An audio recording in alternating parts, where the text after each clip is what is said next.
கர்த்தர் உன்னை தினமும் தேடி வருகிறார் என்ற தலைப்பில் நாம் அதிகமாக தியானித்து வருகிறோம். ஒவ்வொரு நாளும் கர்த்தர் நம்மை அவருடைய வார்த்தை கொண்டு நம்ம வழிநடத்தி கொண்டு இருக்கிறார். நம் கூடவே இருந்து நம்மை எப்படி அவர் தேடி வந்து நமக்கான காரியத்தை அவர் கற்றுக் கொடுக்கிறார் என்று நாம் பார்க்கிறோம்.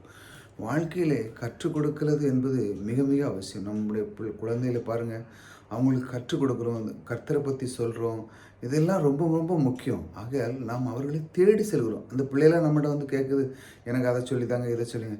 நாம் தான் சிறு வயது முதல் அதை தேடி கொண்டு, இது இப்படி படிமா, கர்த்தருடைய வார்த்தை இருக்குது, சண்டே கிளாஸில் உட்காரணும் அப்படின்னு சொல்லி நாம் தேடி அவர்களுக்கு ஆசீர்வாதத்தை கொடுக்குறோம். நாம் தேடி அவர்களுக்கு எல்லா விதத்தையும் பாருங்கள், குழந்தையாக இருக்கும்போது நாம் அவர்களுக்கான உணவு, உடைகள் எல்லாமே நம்ம தானே தேடி செய்கிறோம். அதுவாக போய் கடையில் எடுக்க, இல்லை அதுவாக போய் சாப்பிடுதா? நாம் தான் அதை செய்து அதற்கான எல்லா போஷாக்கு, உணவு, உடைகள், படிப்பு எல்லாமே நாம் செய்கிறோம். நாம் தேடி போகிறோம். அதே போல தான் நம் பரமபிதா, நம் தேவன் நம்மளை தேடி வருகிறார் பாருங்கள். அதான் நான் அந்த தலைப்பு வச்சேன். கர்த்தர் உன்னை தினமும் தேடி வருகிறார். அவர் நம் தகப்பன், நாம் அவர் பிள்ளையாக இருக்கிறோம் அல்லவா? அவருடைய வார்த்தைகளை நாம் ஒவ்வொரு நாளும் தியானிக்கும் பொழுது அவர் நம்மை எந்த அளவுக்கு நம்ம தேடி வந்து நமக்குடைய வாழ்க்கையை எப்படி அழகாக புஷ் பண்ணி நம்மளை கொண்டு செல்கிறார் என்று நாம் வியக்கு வண்ணமாக நாம் அறிந்து கொள்வோம். எப்பொழுது அவருடைய வார்த்தை தியானிக்கும் பொழுது. அவருடைய வார்த்தைக்கு நேராக போக்குமா பாருங்க.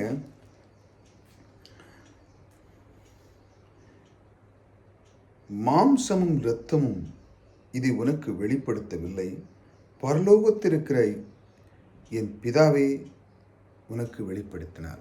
இந்த வசனம் வந்து மத்தேயுல இருக்குது, 16-17.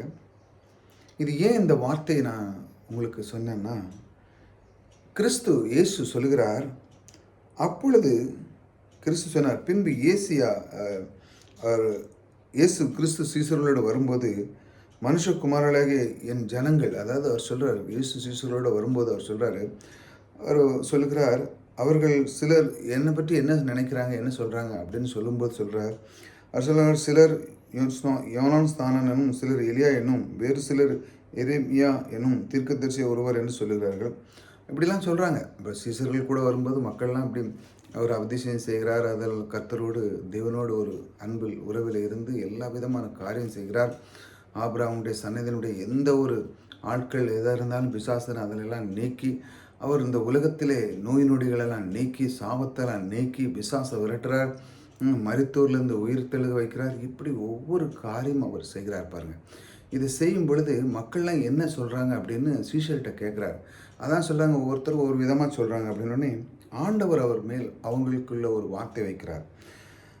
அப்பொழுது அவர், நீங்கள் என்னை யார் என்று சொல்லீர்கள் என்று கேட்டார். இவ்வளோ நாட்கள் இருந்த அந்த கிறிஸ்து சொல்கிறார், இவ்வளோ நாள் என்னோட இருந்தீங்களே, நீங்கள் என்ன நினைக்கிறீங்க அப்படின்னு சொல்லும் பொழுது, அப்போ சீமோன் சொல்கிறான், கூட இருந்த சீமோன் சொல்கிறான், சீமோன் பேதுரு பிரயுத்தமாய் நீர் ஜீவனுள்ள தேவனுடைய குமாரனாகிய கிறிஸ்து என்றான். அப்படி அவர் சொல்லலாம். யார் சொல்லா? சீமோன் பேதுரு.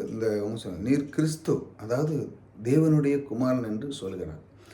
அப்போ இயேசு சொல்கிறார், இயேசு அவனை நோக்கி, யோவானின் குமாரனாகிய சீமோனை பார்த்து சொல்றார், சீமோனே நீ பாக்கியவான். ஏன் பாக்கியவான் அப்படிங்கிறத அந்த வசனத்தை நான் உங்களுக்கு வாசித்தேன். என்னன்னா, மாம்சம் இரத்தம் இதை உனக்கு வெளிப்படுத்தவில்லை, கிறிஸ்து என்று அவன் கண்டுபிடித்தான். எது? நம்முடைய உள்ளத்தில் நாம் ஒரு அறிவை சொல்கிறோம். சில பேர்களை நமக்கு கண்டுபிடிப்போம்ல, இந்த ஆள் இந்த பேர் எப்படிப்பட்ட ஆள் அப்படின்னு உங்களுக்கு சொல்ல முடியுமா அப்படின்னா, நீங்கள் என்ன நினைக்கிங்க?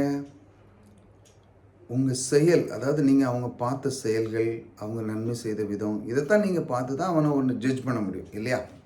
அவங்கள பார்த்து இவங்க இப்படிப்பட்ட ஆள் அப்படின்னு சொல்லி உங்களுடைய மாமிச ரீதமாக இரத்தத்தில் அந்த உணர்வு உங்களுக்கு மூலமாகத்தான் நீங்கள் அதை சொல்ல முடியும், இவர் எப்படிப்பட்ட ஆள் என்னென்னு. ஆனால் பாருங்கள், அவன் சீமோனை எப்படி அந்த வார்த்தை சொன்னதுக்கு தேவன் அந்த வார்த்தை சொல்கிறார், நீ உனக்கு அந்த மாம்சம் இரத்தம் இதை உனக்கு வெளிப்படுத்து, இந்த உள்ளத்தில் இருக்க இந்த சரீரமான பார்க்குறது உனக்கு வெளிப்படுத்தலை, இதை யார் வெளிப்படுத்தினார் சொல்கிறார் பாருங்க. பரலோகத்தில் இருக்கிற என் பிதாவே உனக்கு வெளிப்படுத்தினார் அப்படின்னு அவன் கிறிஸ்து சொல்கிறார். நீ இந்த தேவகுமாரன் என்று அறிந்தது யார்? நீ நீ நீ இந்த இந்த உலகத்தில் இப்படி இந்த பூமி உலகத்தில் பார்த்துக்கிட்டு நான் உன் கூட வந்துட்டு சீஷர்களோடு நீ அந்த கூட இருக்கார்ல, நான் அப்படி செய்கிறதெல்லாம் பார்த்து சொல்கிறேன்னு சொல்கிறியா? இல்லை, நீ உனக்கு வெளிப்படுத்தினவரே கிறிஸ்து அப்படின்னு பிதாவேன்னு சொல்லுகிறார். கிறிஸ்து சொல்லுகிறார், இயேசு கிறிஸ்து சொல்லுகிறார், இந்த வார்த்தை, இந்த நீ சொன்ன அந்த வார்த்தை எது நீ தேவனுடைய குமாரன் என்ற அந்த சொன்ன வார்த்தை நீவும் மாம்சத்திலையும் இரத்தத்திலையும் உள்ளதெல்லாம் நீ சொல்லலை, பிதாவே உன்னிடத்தில் வெளிப்படுத்தியிருக்கிறார் அப்படின்னு சொல்கிறார். அதாவது என்னென்னா, இந்த சரீரத்தை கொண்டு அவர்கள் அந்த கிறிஸ்துவை அந்த மாதிரி ஒரு ஜட்ஜ் பண்ண முடியல. ஆனால் தேவனே அவர்களுக்கு சொல்லுகிறார், இதுதான் இவர் தான் என்னுடைய குமாரர் என்று அவர்களுக்கு அவர் வெளிப்படுத்தினார். இந்த அன்பு தேவன் கூட இருக்கும் பொழுது நம்முடைய உள்ளத்தை தேவனோடு நாம் கனெக்டிவிட்டியில் வைக்கும் பொழுது தேவனே அவர் சொல்லுகிறார் யார் எப்படிப்பட்ட ஆள் என்று அவர்களுக்கு நமக்கு உள்ளத்திலே அவர் வெளிப்படுத்துகிறவர் நமக்குள்ளே இருக்கிறார். ஒருவரை நம்ம மாம்ச ரீதமாக அவர்கள் செய்கிற செயல்களை வைத்து நாம் பார்த்து நாம் சொல்லுகிறோம்.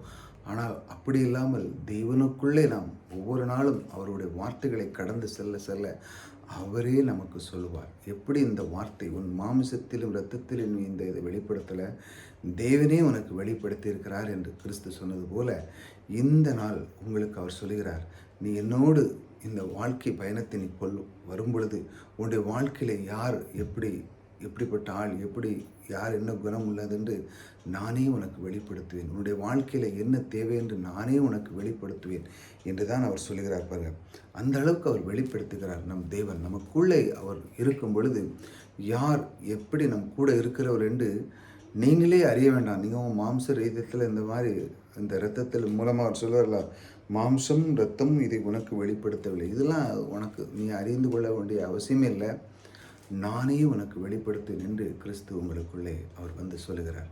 இப்படி தான் அவர் உங்களுக்குள்ள ஒரு தாளந்தை கொடுக்கிறார். அவர் சொல்லுகிறார், நானே உன்னிடத்தில் வரப்பா, இதை உனக்கு சொல்லிக் கொடுக்கிறேன், உன்னுடைய வாழ்க்கையில் என்ன தேவை, யாரிடம் பழக வேண்டும், எப்படி நீ வாழ்க்கையை கையாள வேண்டும், எப்படி வாழ்க்கையில் உயர வேண்டும் என்று நானே உனக்கு வெளிப்படுத்துவேன் என்று கர்த்தர் உங்களுக்கோடு இருக்கிறார். ஆகையால் ஒவ்வொரு நாளும் அவருடைய வார்த்தையை நாம் தியானிக்கும் பொழுது அவர் நமக்குள்ளே அவர் சொல்லுகிறார், இப்போ நான் உனக்கு வெளிப்படுத்தான்ப்பா, நீ மாம்ச ரீதத்திலையும் இரத்த இதுலேயும் பார்க்காண்டாம், நான் உனக்கு சொல்கிறேன், நீ ஏன் கவலைப்படுதா, உன்னுடைய வேலை. அவர் சிசுரோடு அவங்க கிறிஸ்து சொல்ல அவங்க என்ன சொல்கிறாங்க இவங்க சொல்லும்போது, ஆனால் நிறைய பேர் சொல்லுவாங்க அவங்களெலாம் என்ன சொல்கிறாங்க இவங்களாம் கேட்க போல நீ என்னப்பா நினைக்கிற அப்படின்னு சொல்லுவாங்களா. சில நேரத்தில் உன்னுடைய அபிப்பிராயம் என்ன அப்படி சொல்லும் பொழுது நம்ம என்ன சொல்வோம், சில பேருடைய வாழ்க்கையில் பற்றி அவங்கள பற்றி நீ என்ன நினைக்கிற அப்படின்னு சொன்னால் நம்ம என்ன நினைப்போம், நம்ம அறியாதவங்க, நம்ம அவங்களுடைய செயல் தெரியாது, செயலை வச்சு தான் நம்ம கண்டுபிடிக்க முடியும் அவங்க என்ன செய்கிறாங்க, எப்படி நடவடிக்கிறாங்க, நம்மகிட்ட என்ன பேசியிருக்காங்க அப்படின்னு. ஆனால் இந்த கிறிஸ்துவை அறிந்த நீர் தேவனுடைய குமாரன் என்று எப்படி அவர் சொல்ல முடியும்? அவங்க பார்த்ததும் இல்லை, அவங்க தேவனோடு அந்த இயேசு கிறிஸ்து உட்கார்ந்து பார்த்ததும் இல்லை, ஆனாலும் இவன் சீமான் அந்த அளவுக்கு உறுதியாக சொல்கிறான். அதான் அதில் ஒரு விஷயம் பாருங்கள். சீமான் பேதுரு பிரித்தவன், நீர் ஜீவனுள்ள தேவனுடைய குமாரன் கிறிஸ்துவே என்றான். இயேசு அவனை நோக்கி, யோவானின் குமாரனாகிய சீமோனே, நீ பாக்கியவான், ஏனென்றால் பிதாவே உன்னிடத்தில் வெளிப்படுத்தியிருக்கிறார். இந்த அளவுக்கு தெரியாத ஒன்று, அதாவது யாரிடமே அந்த பிதா பார்த்ததில்லை கண்டதில்லை, ஆனாலும் நீர் பிதாவுடைய குமாரன் என்று சொன்ன அந்த வார்த்தை எப்படி தெரிந்தது என்றால் பிதாவே அவனுக்கு வெளிப்படுத்தியிருக்கிறார். அதுதான் அதில் ரொம்ப மிகப்பெரிய அவனுக்கு ஒரு பாக்கியம் கிடைச்சிருக்கு. அதுதான் கிறிஸ்து சொல்லார், நீ பாக்கியவான். பாருங்கள், நமக்கு சரீர பிரகாரமாக எத்தனையோ பேர் பார்த்தா தான் நம்ம கண்டுபிடிக்க முடியும். ஆனால் காணாத ஒருவர் இன்றைக்கி உங்களை பற்றி நீங்கள் தெரியாது, நீங்கள் அவங்கள பார்த்துருக்க மாட்டீங்க, அவங்களுடைய குழந்தையை பற்றி சொல்லதுக்கு உங்களுக்கு தெரிய செய்யுது, ஆனாலும் கிறிஸ்து அவர்களுக்கு வெளிப்படுத்தியிருக்கிறார் என்றால் கிறிஸ்து அவர்கள் மேல் எவ்வளோ அன்பாக இருந்திருப்பார். அதைத்தான் நாம் ஒவ்வொரு நாளும் பார்க்குறோம். கிறிஸ்து நம்ம மேல் அன்பாக இருக்கிறார். ஆகையால் நமக்குள்ள எல்லா வாழ்க்கையும் நமக்கு வெளிப்படுத்தி கொடுக்கிறார். ஆகையால் நீங்கள் எதை பற்றி சோர்ந்து போகாதீர்கள். கர்த்தர் உங்களோடு கூட இருக்கிறார். கர்த்தர் உங்களை ஆசீர்வதிப்பார்.